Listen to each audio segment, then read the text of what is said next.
नमस्कार दोस्तों, आज हम रिव्यू करेंगे नीहो स्कॉटिश गार्डन का।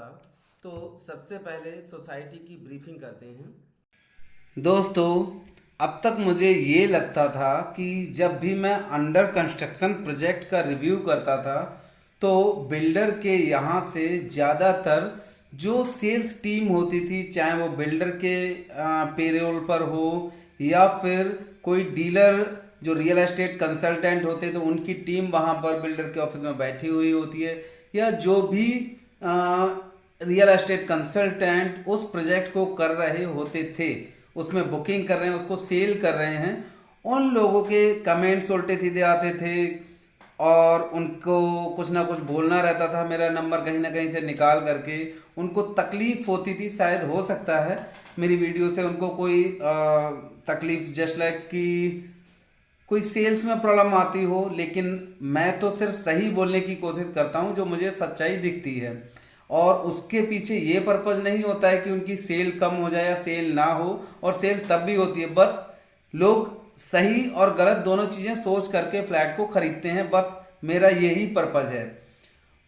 लेकिन ये पहली बार हुआ है, मैंने पूरे इंदिरापुरम की हर एक सोसाइटी का रिव्यू किया है। नीहो स्कॉटिश गार्डन सोसाइटी का जब मैंने रिव्यू किया, ये रिव्यू की वीडियो वहाँ के रेजिडेंट्स ने देखी और उन रेजिडेंट्स को क्यों दुख या तकलीफ हुई ये तो मैं नहीं जानता, लेकिन हुआ ये कि मेरी फ़ोटो कहीं से निकाल करके और गेट पर गेट कीपर्स को दे दी जाती है कि इस बंदे की एंट्री यहाँ पर बंद कर दी गई है, इनको अंदर ना आने दिया जाए। हालांकि ये संविधान या कानून के अगेंस्ट है कि ना तो कोई मेरी आवाज़ को रोक सकता है और ना ही कोई मेरी सोसाइटी में एंट्री रोक सकता है। अगर मुझे कोई भी उस सोसाइटी में काम पड़ता है तो मैं वहाँ पर जा सकता हूँ।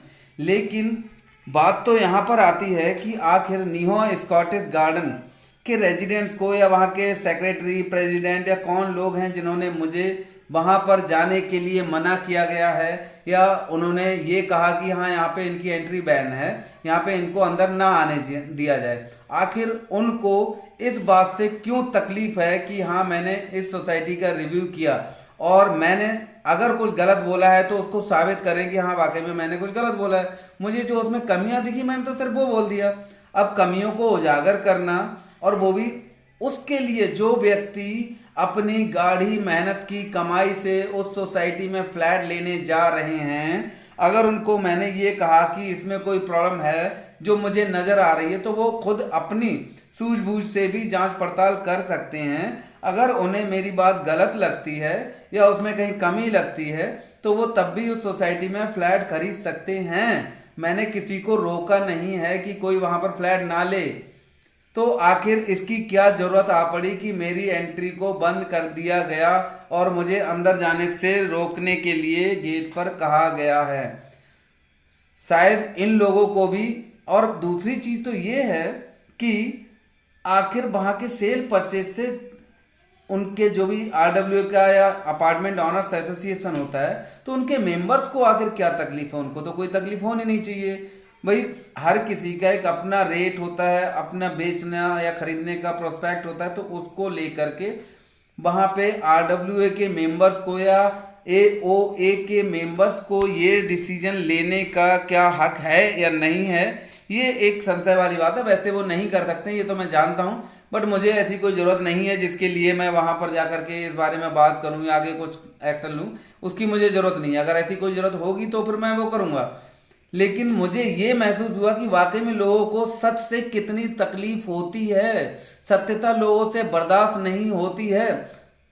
अभी तक तो बिल्डर से ये प्रॉब्लम हो रही थी कि हाँ बिल्डर को तकलीफ होती है, लेकिन बिल्डर कम से कम उस सब चीज़ का पूरा ऑनर है कि हाँ उस प्रॉपर्टी का पूरा ऑनर होता है, उसके फ्लैट बिक जाए वो उनका ऑनर नहीं रहते हैं। लेकिन यहाँ पर तो हर ऑनर इंडिविजुअल है। लेकिन आरडब्ल्यू ने ये डिसीजन लिया कि हाँ मेरी एंट्री बैन कर दिया। It's ridiculous decision taken by the AOA और आरडब्ल्यू मेंबर्स। इट्स वेरी, एक कहते ना, सेमफुल डिसीजन कि आपसे कुछ नहीं हुआ तो चलो ये कर लो। और इससे क्या होगा, इससे क्या रेट बढ़ जाएंगे सोसाइटी के, इससे क्या सोसाइटी अच्छी हो जाएगी? अगर अच्छी हो जाता तो मैं अपना रिव्यू हटा देता हूं। अगर ऐसा लगता है कि मेरा रिव्यू हटाने से सोसाइटी अच्छी हो जाएगी या वहां की सेल परचेज बढ़ जाएगी या वहां का रेट बढ़ जाएगा, अगर ऐसी बात हो कि हाँ ये लिख के दे दें मुझे कि हाँ वाकई में इसका रेट बढ़ जाएगा या इसकी सेल परचेज बढ़ जाएगी, तो मैं अपना रिव्यू हटा दूंगा। तो दोस्तों ये सच्चाई है कि सच्चाई किसी को पसंद नहीं आती है और सच्चाई लोगों को अच्छी नहीं लगती है। दोस्तों अगर मेरी वीडियो अच्छी लगती हो आपको तो आप मुझे कमेंट्स करके ज़रूर बताएं और मेरा हौसला बढ़ाते रहें अपने प्यार से कि हाँ वाकई में आपको मेरी वीडियोज अच्छी लग रही हैं। कमेंट्स करके ज़रूर बताते रहें।